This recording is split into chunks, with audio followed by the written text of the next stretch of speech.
The small boat cut through dark waters. Lieutenant Jun-Ho Kim checked his gear one more time. His mission was simple: watch and report. No contact. No engagement. The United States government wanted eyes on this part of the Pacific, not a fight. Jun-Ho had been a Navy SEAL for 8 years. This solo mission was unusual, but he didn't ask questions. SEALs did what needed to be done. The night was clear, stars bright above him. His boat's engine hummed quietly. Then something changed. A low buzzing filled the air. Jun-Ho looked up. "What the hell?" he muttered. A large shape blocked the stars. It wasn't a cloud. It wasn't a plane. It was something else. Something impossible. The water around his boat began to glow green. Jun-Ho grabbed his radio, but it was dead. So was his satellite phone. So was his boat's engine. The shape above him grew larger. It was coming down. Inside the alien vessel, Commander Taiyang looked at the screen showing the small boat below. "Primitive water transport," he said, his blue skin reflecting the control panel lights. Just as our reports indicated. Officer Doha moved beside him. Her insect-like eyes blinked rapidly. "The being appears to be alone, Commander. Shall we proceed with capture?" Taiyang nodded. "The Galactic Council wants specimens from this world. This one will do." "Our reports say these humans are not advanced," Doha added. "This should be simple." Security Chief Kyung disagreed. "Commander, with respect, we should be cautious. Our data on this species is limited." Taiyang waved a 4-fingered hand. "They have not even achieved unified planetary government. They are primitive. Prepare the tractor beam." On his boat, Jun-Ho felt a strange pull. The boat began to rise from the water. Training kicked in. He grabbed his waterproof pack with emergency supplies and his sidearm. If he was going up, he needed to be ready. The boat shook. Something was trying to take it. But Jun-Ho wasn't going without a fight. He fired 3 shots at the light source above. The boat dropped several feet, then stabilized. Inside the ship, alarms flashed. "The creature has damaged our tractor beam," Doha shouted. Kyung moved to a weapons station. Aggressive response. "I warned you, Commander. It's just making noise with a primitive projectile weapon," Taiyang said. "Increase power." The boat rose higher. Jun-Ho knew he had seconds to decide. Stay with the boat and be captured, or take his chances in the ocean. He chose the ocean. He secured his pack, took a deep breath, and dove into the dark water below. The cold hit him hard, but he'd endured worse in SEAL training. He swam deep and away from the boat. Above, the alien ship finally captured the empty boat. "Bring it into holding bay 3, Taiyang ordered. Minutes later, Doha reported bad news. "Commander, the specimen is not on the transport. Scanners detected in the water below." Taiyang made a sound of disgust. "Leave it. We have what we need. Their water vehicle will provide sufficient data." Kyung looked uncertain. "Commander, the beam's response was unusual. It showed tactical thinking." "It fled," Taiyang said dismissively. "A primitive fear response." "No," Kyung insisted. "It chose to abandon its vessel rather than be captured. That shows training." "Enough," Taiyang said. "We'll report to the Council and continue our survey. This world is not ready for contact." As the ship prepared to leave Earth's atmosphere, none of them noticed the water dripping in cargo bay 3. None of them saw the shadow that moved between storage containers. None of them realized that Lieutenant Jun-Ho Kim had not fled. He had followed them home. And now the hunter had become the hunted. Jun-Ho stayed hidden between large metal boxes in the ship's cargo area. His wet clothes clung to his skin, but the cold didn't bother him. SEAL training had taught him to ignore discomfort. Survival was all that mattered now. He checked his pack. His gun, a knife, some food bars, a water filter, and a small first aid kit. Not much to face aliens with, but Jun-Ho had done more with less. The ship hummed around him. It felt alive.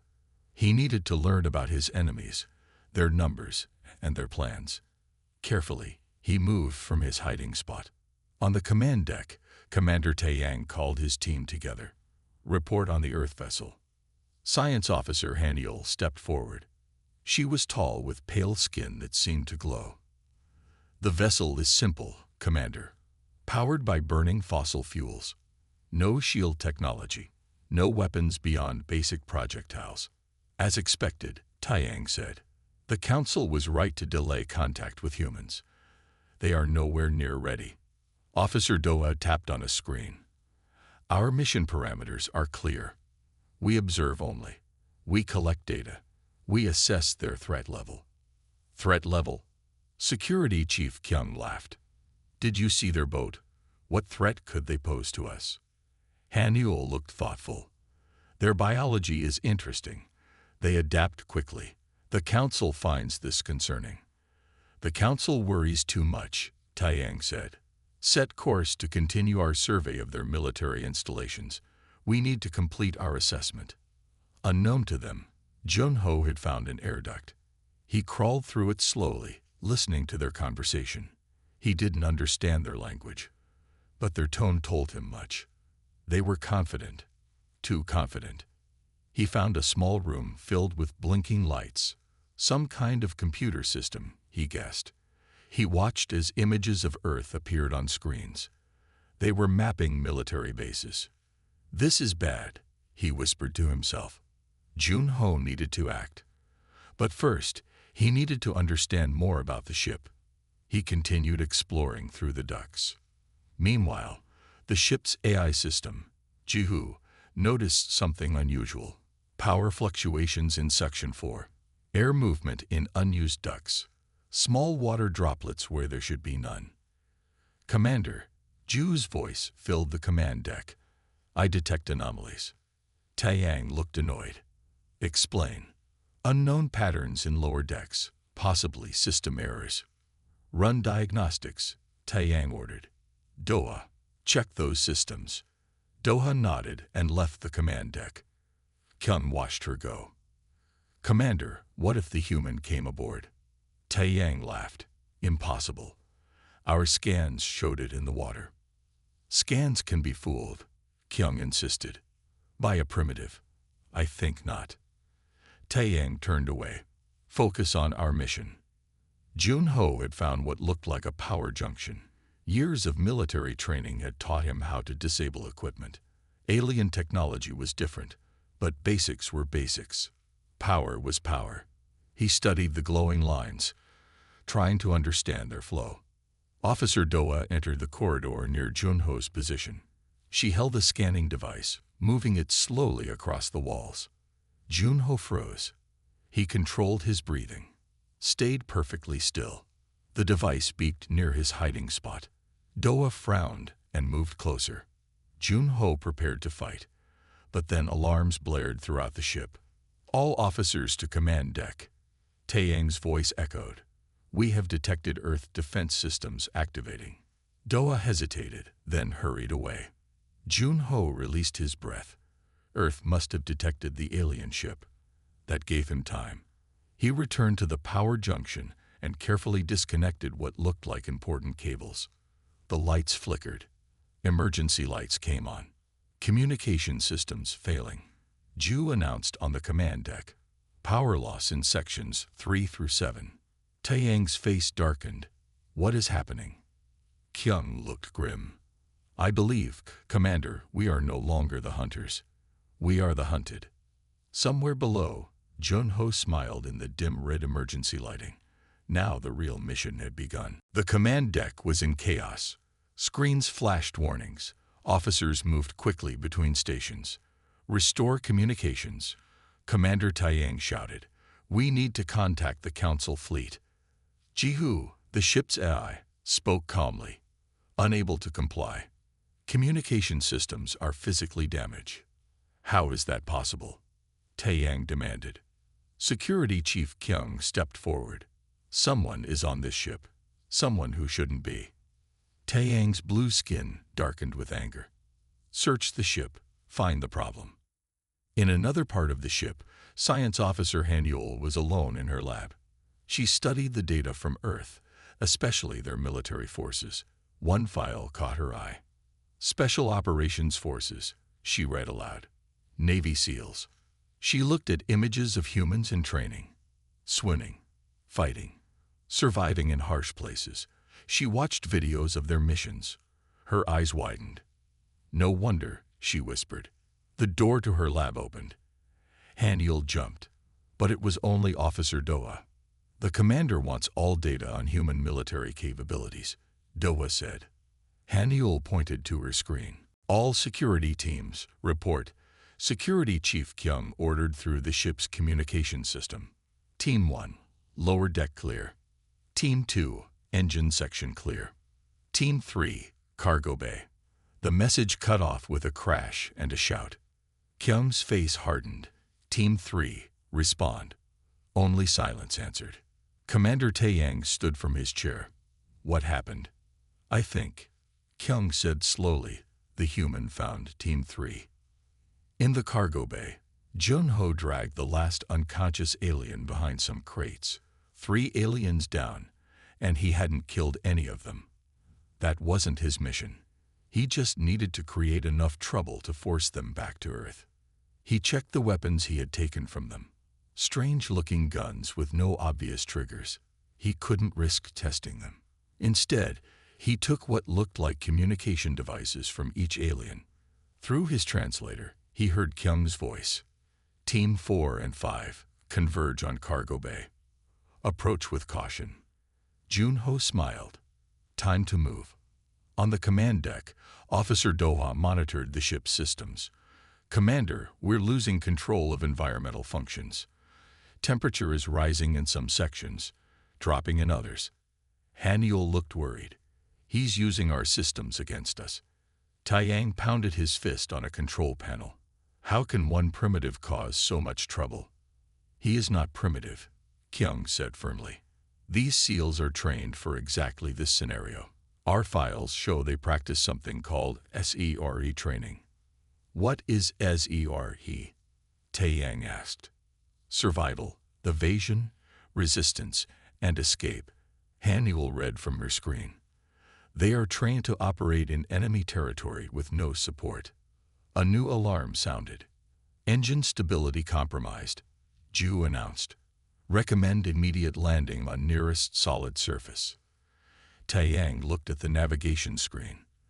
The nearest is a small moon in this system. We have no choice, Kyung said. We can't risk the engines failing in space. Prepare for emergency landing, Taeyang ordered.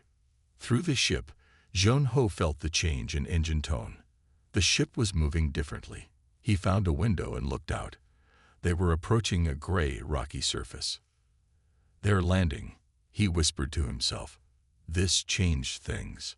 On the ground, he might have a better chance to escape, or he might be stranded forever.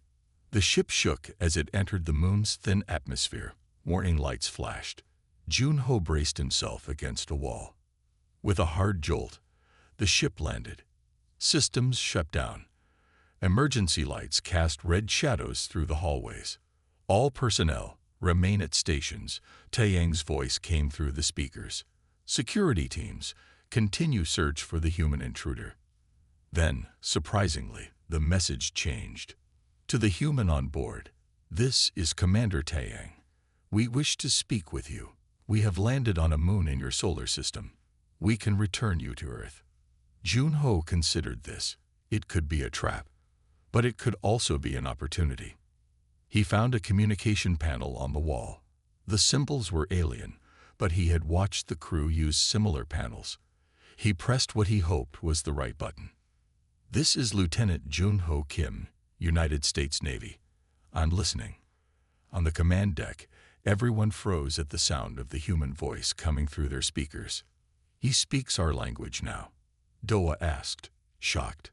He must have found a translator, Handel said. Taeyang stepped forward. Lieutenant Kim, we had no intention of harming you or your world. We are researchers from the Galactic Council. Researchers don't steal people from their boats, Junho's voice replied. A misunderstanding, Taeyang said. We can discuss terms for returning you home. There was a pause before Junho answered. My terms are simple. Return to Earth. Tell me everything about your Galactic Council, and explain why you were mapping our military bases. Taiyang looked at his officers. For the first time, they saw uncertainty in his eyes. We need to discuss your terms, he finally said. Discuss quickly, Junho replied. I found your engine room. I think I know which parts look important. The communication cut off. Taiyang turned to his crew. Options, he asked simply. Kyung shook his head. We negotiate. Before he tears this ship apart piece by piece. The ship sat silent on the gray moon. Inside, Commander Taiyang and his officers debated what to do about their human problem. We cannot simply give him what he wants, Officer Doa insisted. Council protocols forbid sharing information with pre-contact species. And what would you suggest? Kyung asked. We are stuck on this moon. Our engines are damaged. Our communications are down. Suddenly, Ju's voice interrupted them. Commander, I detect approaching vessels. Taiyang turned to the view screen. 3 ships appeared, moving fast toward their position. Identify, he ordered. Nexus Brotherhood vessels, Ju replied. The officers fell silent. The Brotherhood was a rebel group that opposed the Galactic Council. They were dangerous. How did they find us? Handwell asked. They must have been tracking Council movements in this system, Kyung said. Now they see an opportunity. A damaged Council ship. Taiyang made a quick decision. Prepare defense systems. Most systems are offline, Doa reminded him. Taiyang's face showed worry for the first time. Then we are in trouble. Meanwhile, Junho watched the approaching ships from a window. He didn't know who they were, but he could tell they weren't friendly. He returned to the communication panel. Commander Taiyang, there are ships coming. Who are they? On the command deck, Taiyang was surprised by the human's call. They are the Nexus Brotherhood, he answered. Enemies of the Council. If they capture this ship, they will kill us all, including you. Junho considered this new information. What are our options? Taiyang noted the word "our" with interest. We have few functioning defense systems. They outnumber us. Then we need to even the odds, Junho said. Where can I meet you safely? We need to work together now. Taiyang looked at his officers. Kyung nodded in agreement. Level 3, Section 5, Taiyang said. We will not be armed. I'll be there in 5 minutes, Junho replied. And Commander, I will be armed. When Junho arrived at the meeting point, Taiyang, Kyung, and Hanyul waited for him. They stared at the human, seeing him clearly for the first time. You are smaller than I expected, Taiyang admitted. Size isn't everything, Junho replied. Tell me about these Brotherhood people. They split from the Council 50 years ago, Hanyul explained. They believe all less advanced species should be controlled, not protected. If they find Earth, Kyung added, they will see it as a resource to exploit. Your people would become slaves or worse. The ship shook. A loud boom echoed through the halls. They're docking, Taiyang said. We have minutes before they break in. Junho made a quick plan. How many crew do you have? 22, Taiyang answered. And how many will these Brotherhood ships carry? Perhaps 60 warriors, Kyung said. Junho smiled. Good odds. The aliens looked at him in surprise. Good, Doa asked. They outnumber us 3-1. In SEAL training, we consider 5-1 acceptable odds, Junho explained. We can use your ship against them. Create choke points, set traps, use their numbers against them. Kyung looked impressed. You have experience with this. It's what I do, Junho said simply. Now give me details about their tactics, weapons, and weaknesses. As the Brotherhood ships attached to the Council vessel, Junho quickly organized the alien crew. He assigned positions, explained basic ambush tactics, and improvised traps using ship equipment.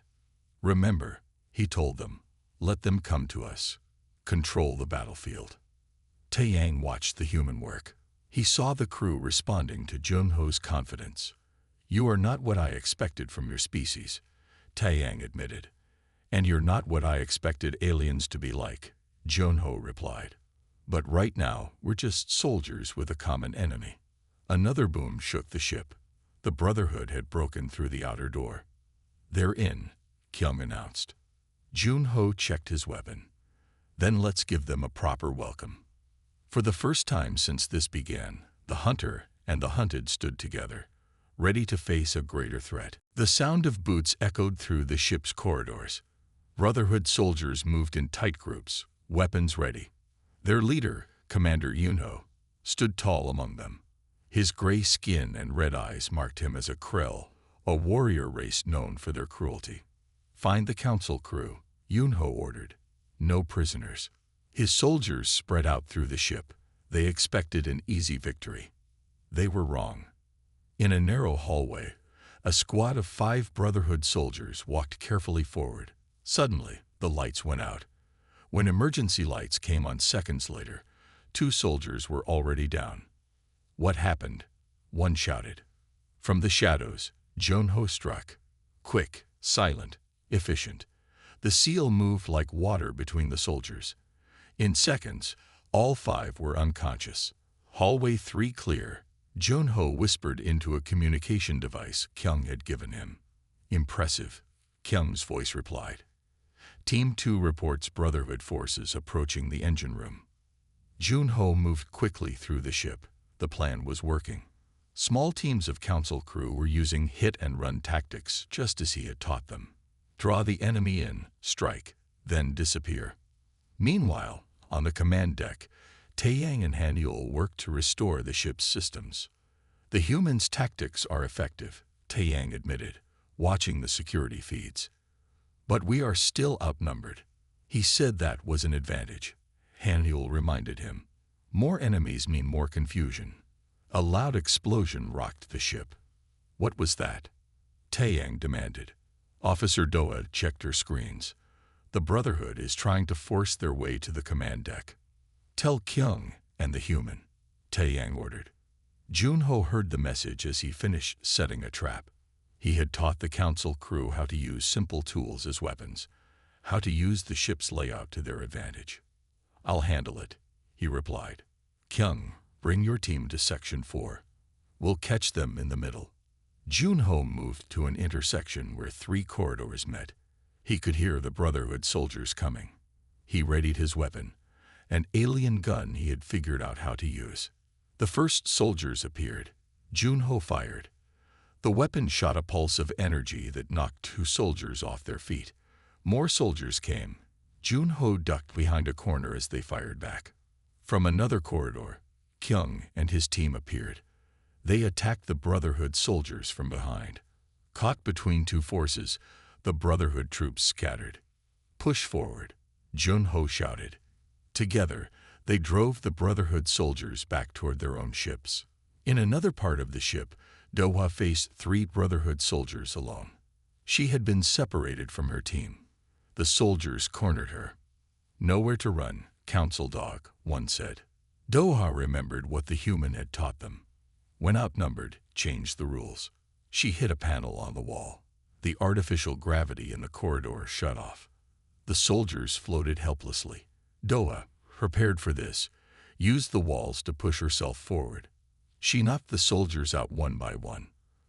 Commander Junho realized the battle was not going as planned. How are they fighting like this? He demanded.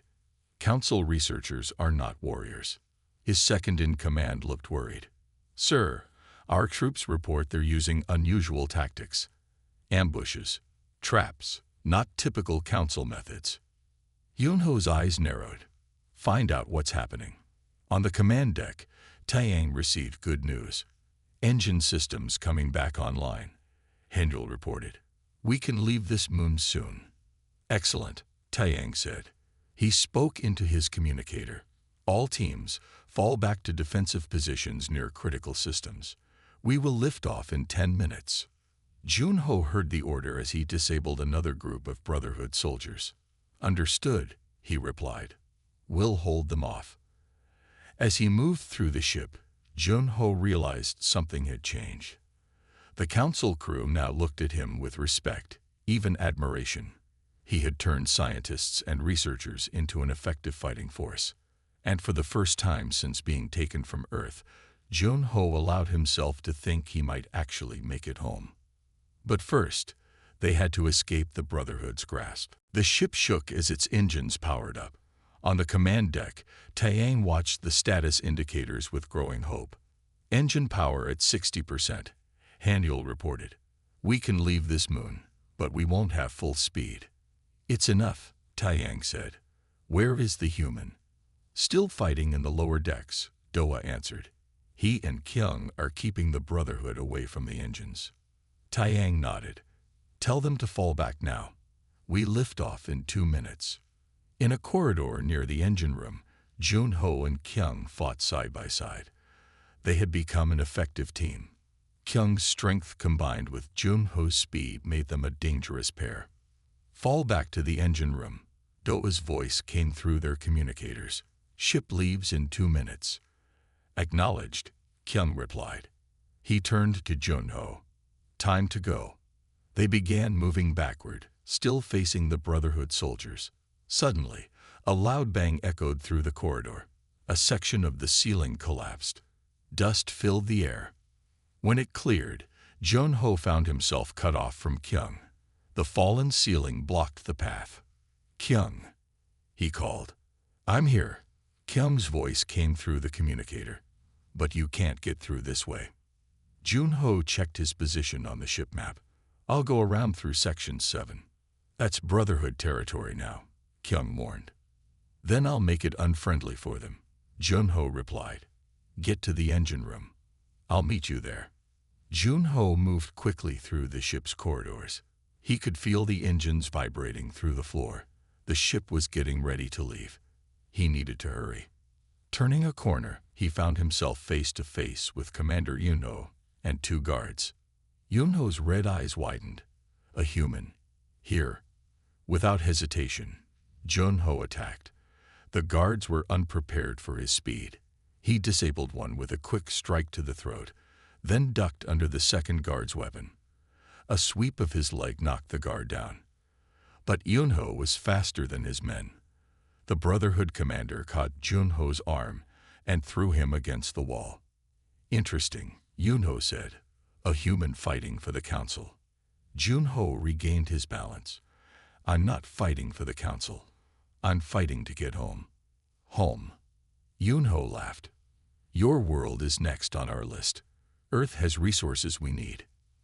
This new information made Junho pause. "You know about Earth?" "Of course. The council has been hiding your world from us, but we found it anyway." Yunho stepped closer. "Your people will serve us well." Anger filled Junho. This wasn't just about him anymore. Now Earth was in danger. The ship lurched as the engines fired at full power. Both Junho and Yunho stumbled. Junho recovered first. He attacked with everything he had. Years of SEAL training against Yunho's alien strength. They fought as the ship began to rise from the moon's surface. Junho landed blow after blow, but Yunho seemed barely affected. The alien commander caught Junho and slammed him against the floor. "You fight well, for a human," Yunho said, "but you are still primitive." Junho noticed something behind Yunho, the control panel for a nearby airlock. "Maybe," Junho said, "but we primitives are good at one thing, improvising." He kicked the panel hard. Warning lights flashed as the outer airlock door began to open. Air rushed toward the opening, pulling everything with it. Junho grabbed a pipe on the wall, holding tight. Yunho wasn't so lucky. The alien commander clawed at the floor, but was pulled toward the airlock. At the last second, he caught the edge of the door. "Help me," Yunho shouted. Junho met the alien's red eyes. "Tell me how to save Earth from the Brotherhood." "There's a data core in my ship," Yunho said desperately. It has all our plans. Jun-Ho hit another control. The airlock door closed, stopping the airflow. Yun-Ho collapsed on the floor. Before the alien could recover, Jun-Ho knocked him unconscious. Jun-Ho, Kim's voice came urgently through the communicator. Where are you? We're about to break orbit. I'm coming, Jun-Ho replied. And I have something the Council will want to see. The Council ship broke away from the moon, leaving 2 Brotherhood vessels behind. The 3rd Brotherhood ship, Yun-Ho's command vessel, was now attached to them. Jun-Ho had insisted they take it.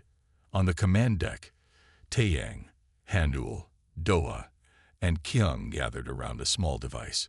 It was the Brotherhood data core that Jun-Ho had retrieved from Yun-Ho's ship. This contains all their plans, Jun-Ho explained, including what they want to do to Earth. Hanul connected the device to the ship's systems. Information filled the screens around them. This is worse than we thought, she said, her voice quiet. The Brotherhood has been watching Earth for months. They were planning to arrive before the Council made official contact. Taeyang looked grim. They would have enslaved your people, used your resources, taken your world.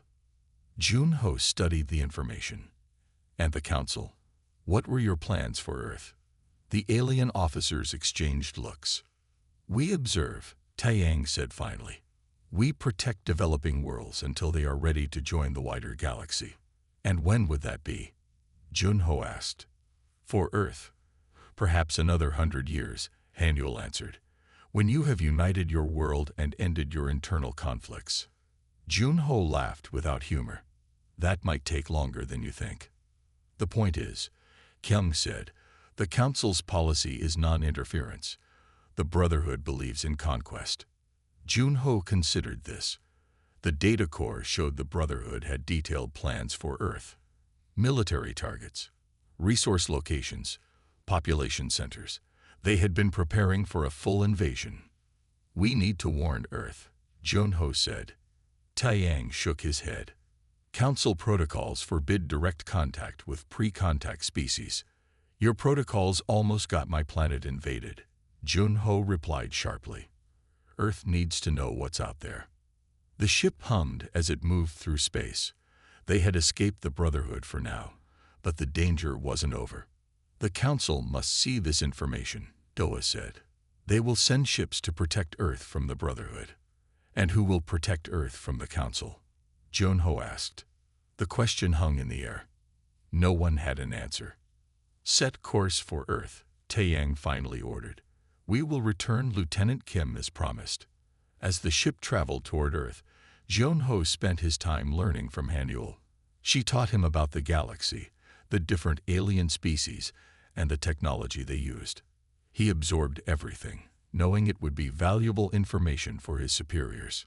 Your ability to learn is remarkable, Hanul told him. Most species take much longer to understand these concepts. Humans are adaptable, Jun-Ho said simply. It's our greatest strength. After 3 days of travel, they reached Earth. The blue planet looked beautiful from space. Jun-Ho felt a lump in his throat at the sight of home.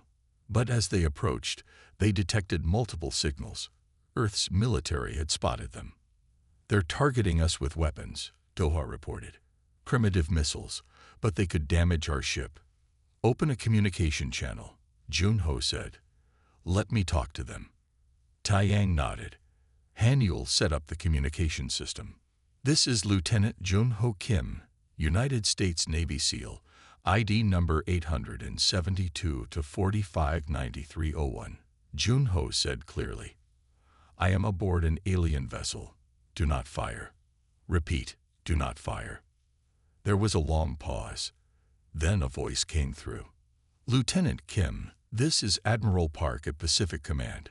You were reported missing at sea 5 days ago. Please verify your identity. Jun-Ho provided details only he would know. Personal information. Mission parameters. After several tense minutes, the Admiral spoke again. Stand by, Lieutenant. A team is being scrambled to meet you. Where will this vessel land? Jun-Ho looked at Taeyang. The alien commander nodded. We can set down where they direct us, he said. Admiral, Jun-Ho replied, these aliens can land wherever you specify. And sir, you're going to want to hear what I have to tell you. The world just got a lot bigger and a lot more dangerous. As the ship descended toward the designated landing zone, Jun-Ho stood by the window. His mission had changed. What started as simple reconnaissance had become first contact, and perhaps the salvation of his world. 6 months had passed since the alien ship landed in a remote desert base. The world had changed forever. Jun-Ho stood at the window of the new United Earth Space Command headquarters. Below him, humans and aliens worked side by side. Scientists studied council technology. Military officers trained with Kyung. Diplomats met with Taeyang to learn about galactic politics. Lieutenant Kim, a voice called. Jun-Ho turned to see Admiral Park approaching. Admiral, Jun-Ho greeted him with a salute. At ease, Park said. The President wants an update on the new Special Forces unit. Jun-Ho nodded. After the landing, he had been promoted and given command of a new unit, the Stellar Operations Group. They were Earth's first defense against extraterrestrial threats. Training is going well, sir, Jun-Ho reported. Kyung has been invaluable. The team is learning alien tactics, technology, and biology. Good, Park said, because we just received a message from the Galactic Council. They're sending representatives to establish formal relations with Earth. This was big news. After learning about the Brotherhood threat, the Council had changed its policy on Earth. They now saw humans as potential allies, not just a developing species to be protected. When do they arrive? Jun-Ho asked. 3 days, Park replied. And they've requested you be present. You've become something of a legend among the Council species. Jun-Ho smiled. I was just doing my job, sir. A job that changed the course of human history, Park reminded him. Not bad for a reconnaissance mission. Later that day, Jun-Ho met with Taeyang, Hanul, and Kyung in the alien wing of the base. They had chosen to stay on Earth as liaisons. The Council delegation will include 5 senior members, Taeyang informed him. This is unprecedented for a first contact scenario. All because you showed them what humans are capable of. Hanul added. She had been working with Earth scientists to safely adapt Council technology. What about the Brotherhood? Jun-Ho asked. This was his main concern. Earth was preparing, but they were still vulnerable. The data you captured was invaluable, Kyung said. The Council has strengthened patrols in this sector. 3 Brotherhood leaders have been arrested, but Jun-Ho escaped during transfer. Jun-Ho frowned. Jun-Ho had sworn revenge after his capture. He was dangerous and now had a personal grudge against both Jun-Ho and Earth. We'll be ready for him, Jun-Ho said. The next day, Jun-Ho supervised training exercises with his new team. 20 elite soldiers from around the world, chosen for their skills and adaptability. They were learning to use alien weapons, counter alien tactics, and operate in zero gravity. Again, Jun-Ho ordered after a failed exercise. Remember, in space, there is no up or down.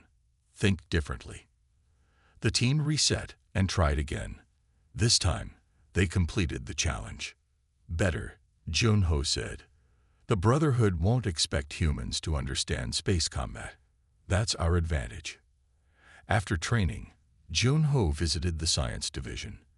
Hanul showed him their latest project, a communication device that could translate any Council language instantly. Your scientists learn quickly, she said with admiration. They've already improved the design.